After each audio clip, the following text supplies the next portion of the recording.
अस्सलाम वालेकुम everyone, this is your host दोस्त यानी आरजे बिलाल। तो शुरू करते हैं हम आज का वीलॉग।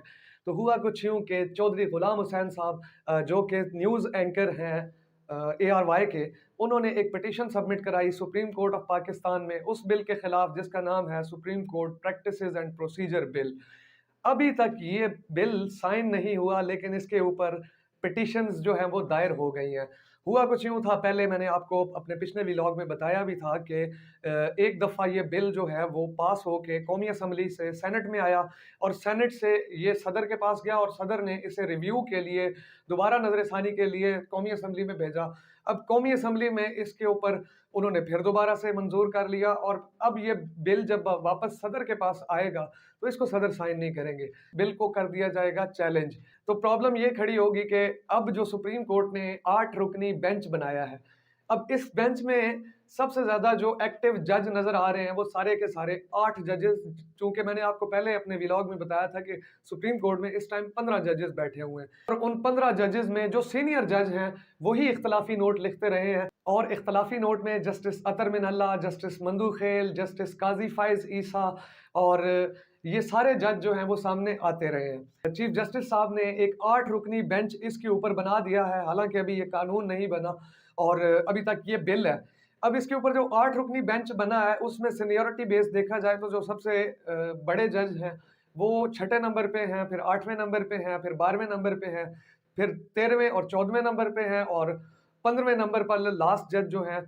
अब आप खुद अंदाज़ा लगा लें कि ये 8 जो जजेस हैं ये सीनियरिटी में देखा जाए तो ये छोटे हैं, लेकिन अब धड़े की जो सियासत है वो सामने आ रही है सुप्रीम कोर्ट के अंदर भी कि एक तरफ 8 जजेस जो हैं वो ये खड़े हैं कि वो PTI के साथ खड़े हैं और बिल के खिलाफ खड़े हैं और 7 जजेस जो हैं वो खड़े हैं जी इस बिल के साथ, यानी जस्टिस काजी फाइज ईसा और अतर मिन अल्लाह, जिन्होंने इख्तलाफी नोट लिखे हैं अपने।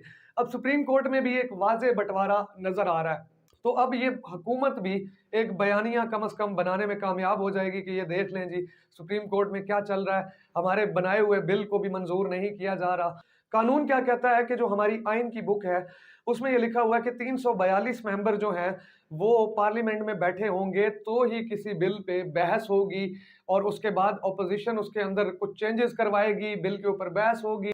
लेकिन यहाँ पे मौजूदा सूरत हाल ये है कि कौमी असम्बली पूरी नहीं है। अपोजिशन बेंचेस पे जो लोग बैठे हैं, राजा रियाज साहब, वो इतनी पावर नहीं रखते कि वो इन चीज़ों को हैंडल कर सकें और बिल के ऊपर वाकई ही जिस तरीके से बहस होनी चाहिए वो बहस कर सकें। सुप्रीम कोर्ट का जो फैसला आया है 3-2 का, ये बिल्कुल ठीक है कि और आइन भी यही कहता है कि 90 दिन में इलेक्शन करवाए जाए।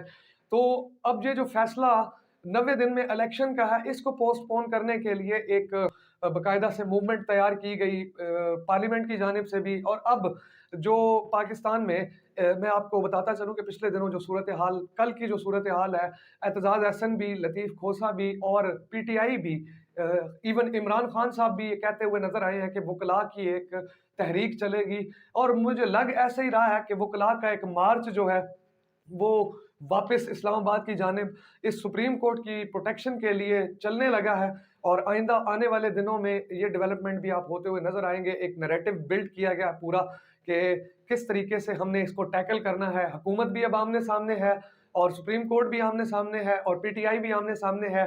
एक बाकायदा जंग का माहौल सेट कर दिया गया है इस मुल्क में। तो ये सारी खबरें आप लोग सुन रहे थे जी रेड लेबल स्टूडियो पे। Thank you so much for watching. अल्लाह हाफिज़।